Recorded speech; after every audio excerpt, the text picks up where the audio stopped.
UN महासभा में Trump ने बड़ा खुलासा किया है। पहली बार उन्होंने ये माना है कि यूरोप के कई देश युद्ध में रूस की मदद कर रहे हैं। वहीं वॉर जोन में यूक्रेन ड्रोन फोर्स ने रूस के सबसे शक्तिशाली टैंक ट्रेग्ड टर्मिनेटर की धज्जियां उड़ा दी हैं।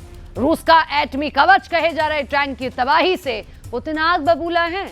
रूस को यह नुकसान ऐसे वक्त में हुआ है जब ट्रंप ने नेटो की एक एक इंच जमीन बचाने की कसम खाई है। इस बीच प्रेसिडेंट पुतिन ने इमरजेंसी सिक्योरिटी मीटिंग बुला ली है। क्या यह एटमी युद्ध का कोई सिग्नल है?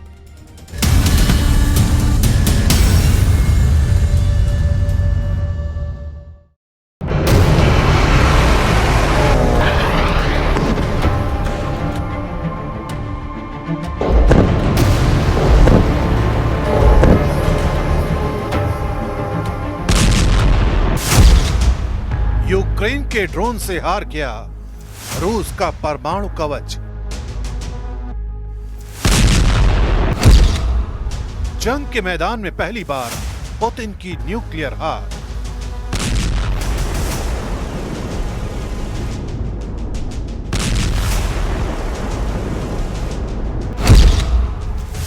नेटो की रक्षा के लिए ट्रंप प्रशासन की सौगंध।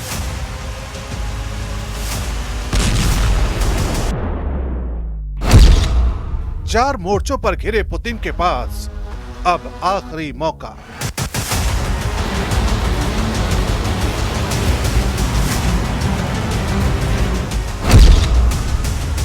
पुतिन की साख पर प्रहार। अब होगा भयानक वॉर।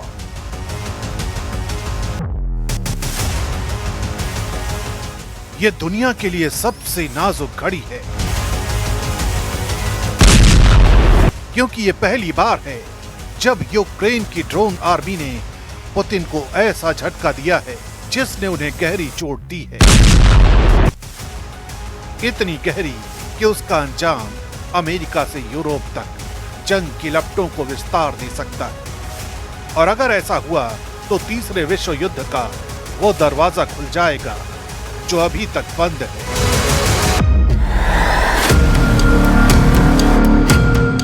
लेकिन आखिर ऐसा क्या हुआ कि रूस के एक ड्रोन हमले ने पुतिन की नींद उड़ा दी? ऐसा क्या हुआ कि पुतिन को आपात बैठक बुलानी पड़ी? इसे समझने के लिए सबसे पहले इन तस्वीरों को देख लीजिए। ये पहली बार है जब यूक्रेन की ड्रोन आर्मी ने पुतिन को ऐसा झटका दिया है जिसने रूस की सेना के सबसे सुरक्षित और महंगे टैंक IMR-3M ट्रैक्ड टर्मिनेटर को ध्वस्त कर दिया है। ये सिर्फ एक वाहन नहीं था, बल्कि रूस के परमाणु हमलों की तैयारी और उसकी रणनीतिक ताकत का प्रतीक था। इस एक हमले ने पुतिन को गहरी चिंता में डाल दिया है, इतना कि उन्होंने आपातकालीन सुरक्षा परिषद की बैठक बुला ली है। IMR-3M टैंक T-90 चेसिस पर आधारित भारी कवच वाला और विशेष रूप से माइनफील्ड और बाधाओं को साफ करने के लिए तैयार किया गया था।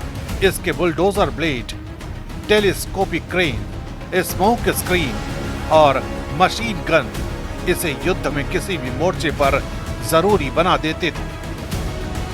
लेकिन यूक्रेनी FPV ड्रोन ने इस महाशक्ति के प्रतीक को चलते हुए निशाना बनाकर दुनिया को चौंका दिया। ड्रोन ने केवल टैंक को ही नहीं बल्कि रूस की परमाणु शक्ति और उसकी सुरक्षा के विश्वास को भी ध्वस्त कर दिया। युद्ध के मैदान पर यह घटना इसलिए भी ऐतिहासिक है क्योंकि पहली बार एक कम लागत वाली तकनीक, स्मार्ट रणनीति और साहस ने रूस की महाशक्ति के रुतबे को चुनौती दी है। इस हार का असर केवल मैदान तक ही सीमित नहीं है, पुतिन की साख पर सीधा प्रहार हुआ है। ये रूस के अंदर और बाहर दोनों स्तर पर चिंता पैदा कर रहा है। इस हमले के बाद नेटो भी अलर्ट मोड पर है। अमेरिका और यूरोप ने स्पष्ट कर दिया है कि हर इंच नेटो टेरिटरी की रक्षा की जाएगी। पोलैंड और एस्टोनिया में हड़कंप मचा हुआ है। पुतिन के 4 मोर्चे गंभीर रूप से दबाव में है।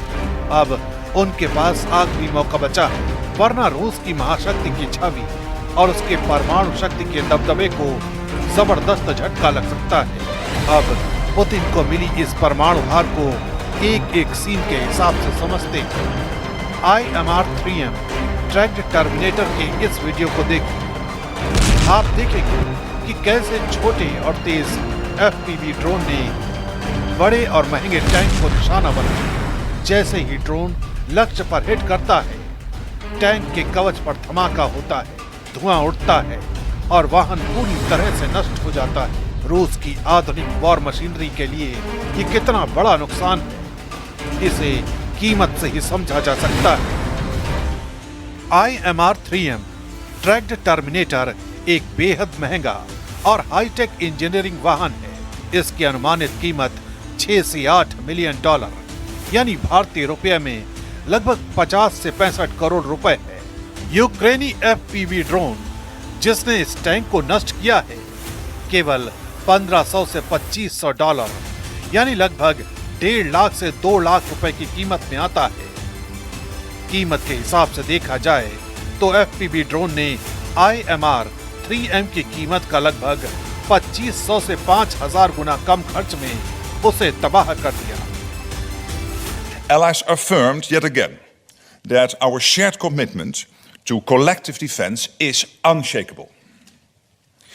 We do not want to see a continuation of this dangerous pattern by Russia, intentional or not, but we stand ready and willing to continue to defend every inch of Allied territory. ये तस्वीरें बताती हैं कि आधुनिक युद्ध में तकनीक और रणनीति का प्रभाव कितनी तेजी से बड़े हथियारों की ताकत को खत्म कर सकता है।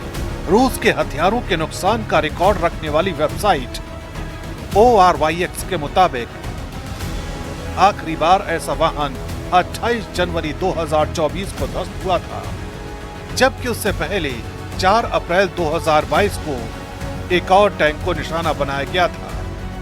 यानी इतने लंबे अंतराल बाद तीसरे टैंक की तबाही ने पुतिन की चिंता को बढ़ा दिया है। इसी बीच यूक्रेन के मिलिट्री इंटेलिजेंस HUR ने दावा किया है कि उनके ड्रोन ऑपरेशन ने रूस के कब्जे वाले क्राइमिया में 3 Mi-8 हेलीकॉप्टर और एक रडार स्टेशन को तबाह कर दिया है। Mi-8 रूस की आर्मी का बेहद अहम हेलीकॉप्टर है, जिसका इस्तेमाल ट्रांसपोर्ट, रेकी और कॉम्बैट सपोर्ट मिशनों के लिए किया जाता है।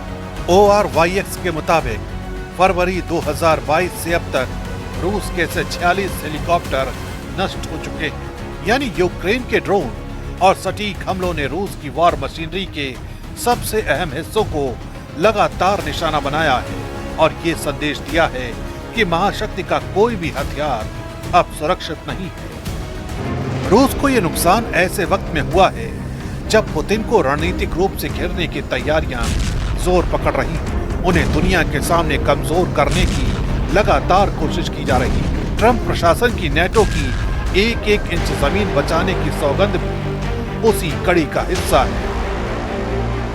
पुतिन की मुश्किलें केवल मैदान तक ही नहीं, उनके लिए असली संकट अब राजनीतिक और कूटनीतिक मोर्चे पर खड़ा हो गया है। यूक्रेन के इस हमले ने न सिर्फ रूस की सैन्य क्षमता पर सवाल खड़े कर दिए हैं, बल्कि उस शक्ति संतुलन को भी हिला दिया है जिस पर रूस दशकों से गर्व करता आया है। पश्चिमी खेमे को यह मौका मिल गया है कि रूस की कमजोरियों को दुनिया के सामने उजागर किया जाए। इसी कड़ी में अमेरिका और नेटो देशों ने यह साफ संदेश दे दिया है कि अब रूस की आक्रामक नीतियों का हर स्तर पर जवाब दिया जाएगा। ट्रंप प्रशासन ने साफ कहा है कि यूरोप की रक्षा को लेकर कोई समझौता नहीं होगा। नेटो के हर सदस्य राष्ट्र की सीमाओं को रेड लाइन मानकर उसकी रक्षा की जाएगी। एस्टोनिया और पोलैंड में पहले से ही नेटो की फॉरवर्ड तैनाती मौजूद है। इस घटना के बाद वहां सैन्य अभ्यास और भी तेज कर दिए गए हैं। हजारों सैनिक, हाईटेक मिसाइल डिफेंस सिस्टम और एयर पेट्रोल लगातार अलर्ट पर है। अमेरिकी रक्षा मंत्रालय ने भी पुष्टि की है कि यूरोप में तैनात बलों को हाई रेडीनेस मोड पे रखा गया है। यानी संदेश साफ है, पुतिन ने कोई बड़ी कार्रवाई की तो उसे जवाब सिर्फ यूक्रेन नहीं बल्कि पूरे नेटो से